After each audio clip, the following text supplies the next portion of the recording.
si Marky. Si Marky kanina, inutusan ko bumili ng kape. Ayun, nasapak.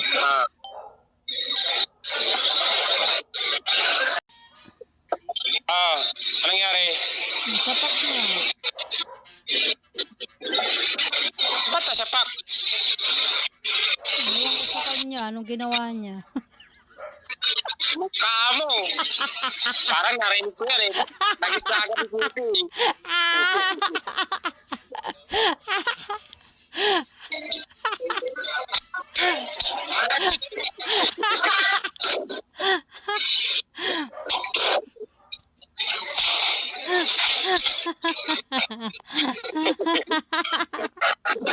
Nagis ko yung kasama ko, sabi niya, ano lang yan?